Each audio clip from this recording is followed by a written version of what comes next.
আসসালামু আলাইকুম, সবাইকে স্বাগত জানাচ্ছি। কেমন আছেন? প্রায়শ আমরা একটা প্রশ্নের সম্মুখীন হই, জরিমানা আছে, দেশে যেতে কোনো সমস্যা হবে না তো? এক্সিট লাগানো যাবে তো? ছুটি লাগবে তো? পুলিশ ধরে পাঠাবে তো? দর্শক, আজকে এই গুরুত্বপূর্ণ বিষয়ে আলোচনা করব। একদম A to Z কমপ্লিট তথ্য দেওয়ার চেষ্টা করব। ভালো লাগলে শেয়ার করবেন। প্রথমেই বলে রাখি যে সৌদিতে দুই ধরনের জরিমানা হয়, দুই ভাগে বিভক্ত। এক জেনারেল, দুই ট্রাফিক। আপনি যখন আপনার ইফাতে চেক করবেন সেখানে দেখবেন দুইটা অপশন শো করে, একটা হলো জেনারেল ভায়োলেশন আর একটা হলো ট্রাফিক ভায়োলেশন। গাড়ি চালানোর জন্য আমরা যে জরিমানা খাই, সেটা হোক ক্যামেরা বেড়েছে অথবা সিট বেল্টের জন্য কিংবা ইলিগাল পার্কিংয়ের জন্য, সেই জরিমানাটা মূলত হয় ট্রাফিক ফাইন, আর এটা ইফাতে বাম পাশে শো করে।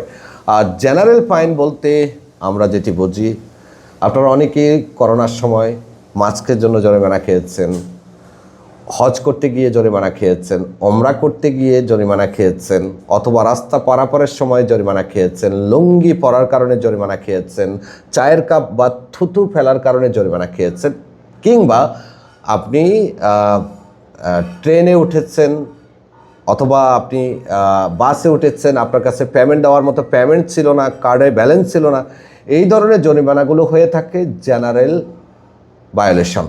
ওকে, এখন ইদানিং কিন্তু আমরা আরেকটা জরিমানার কথা শুনতে পাই। অনেকেই প্রশ্ন করেন যে আমার কাছে অমুকে টাকা পাবে, অমুক কোম্পানির সিমের বিল বাকি আছে, ওয়াইফাইয়ের বিল বাকি আছে, কিস্তির টাকা বাকি আছে। এটা মূলত জরিমানা নয়, এটা হলো হুকুক, হক। আমরা বাংলায় বলি না আমার হক। এটা কোনো ব্যক্তি বা কোনো প্রতিষ্ঠান আপনার কাছে পাওনা আছে, আরবিতে বলা হয় হুকুক, এটা আপনি দিতে বাধ্য। এটা জরিমানার মধ্যে পড়ে না বিদায় ইফাতে জেনারেল ভায়োলেশনও শো করে না, আফসিরও শো করে না, ট্রাফিক ভায়োলেশনও শো করে না।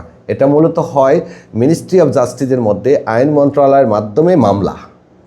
ওকে, আদালতের মাধ্যমে মামলা হয়। কেউ আপনার কাছে পাওনা আছে, আপনি সময় মতো পেমেন্ট করছেন না, এ কারণে এটা মামলা হয়।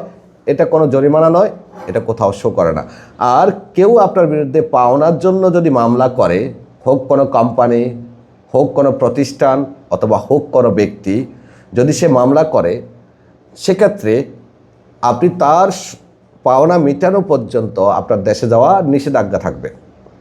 কিন্তু গাড়ি চালানোর জরিমানা অথবা জেনারেল ভায়োলেশন, যেটা আমি কিছুক্ষণ আগে বলেছিলাম, এটার জন্য কারো দেশে যাওয়ার উপরে নিষেধাজ্ঞা থাকে না। তবে হ্যাঁ, গাড়ি চালানোর জরিমানা যদি আপনি পেমেন্ট না করেন, ট্রাফিক ফাইন যদি আপনি পেমেন্ট না করেন, সেক্ষেত্রে কিন্তু আপনার ছুটি লাগবে না, আপনার এক্সিটও লাগানো সম্ভব না।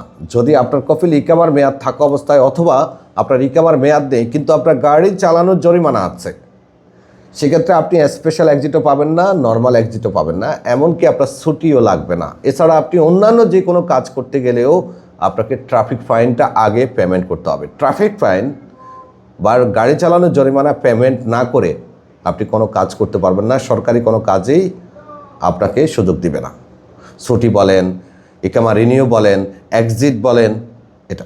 তবে জেনারেল ভায়োলেশন যেটা দিয়ে থাকে, এটা হতে পারে আপনার মাস্কের জন্য, হতে পারে ওমরার জন্য, হতে পারে হজের জন্য, হতে পারে রাস্তা পারাপারের জন্য। এই জেনারেল ভায়োলেশন থাকা অবস্থায় ইকামা হয়ে যায়, ছুটি লেগে যায়, আবার অনেকের ফাইনাল এক্সিটও লেগে যায়। যারা করোনার সময় মাস্কের জন্য বা লকডাউনের জন্য জরিমানা খেয়েছেন অথবা ওমরার জন্য জরিমানা খেয়েছেন, এই 5-6 বছরের মধ্যে লাখ লাখ লোক কিন্তু কারো 2-3টা জরিমানাও আছে, সেগুলো না দিয়ে দেশে গিয়েছেন, এক্সিটে, ছুটিতে ইকামা করেছেন, কোনো সমস্যা হয়নি। জেনারেল ভায়োলেশনের টাকা না দিয়ে এক্সিট লাগানো যায়, কারো কারো হয়তোবা সমস্যা হয়, কিন্তু আমি দেখেছি এক্সিট লাগে, কোনো সমস্যা হয় না, ছুটিও লাগে, ইকামাও হয়, কোনো সমস্যা হয় না। কিন্তু ট্রাফিক ফাইন না দিয়ে কোনোভাবেই কোনো কিছুই করা সম্ভব না। এখন আরেকটা প্রশ্ন আসতে পারে এখানে, আমি যদি পুলিশে ধরা দিয়ে যাই তবে কি এই জরিমানা দিতে হবে? দেখুন, এটা আসলে সময়ের উপরে ডিপেন্ড করে, সময় কি বলে। কোনো সময়ে স্পেশাল অর্ডার থাকলে আপনার যদি নামে জরিমানা থাকে, সেক্ষেত্রে পাঠিয়ে দেবে। তবে কোনো ধরনের হুকুকের মামলা থাকলে পাঠাবে না, সফর মমনু থাকলে পাঠাবে না।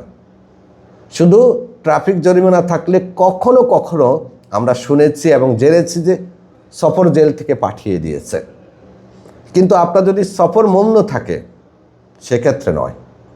আর জেনারেল ভায়োলেশন থাকলে পাঠিয়ে দেয়, কোনো সমস্যা হয় না। ক্লিয়ার? ভালো লাগলে শেয়ার করবেন। আমার ভিডিও লম্বা হয় কারণ আমি চেষ্টা করি যে যা বলি সব কিছু ক্লিয়ার কাট বুঝিয়ে দিতে। আল্লাহ হাফেজ।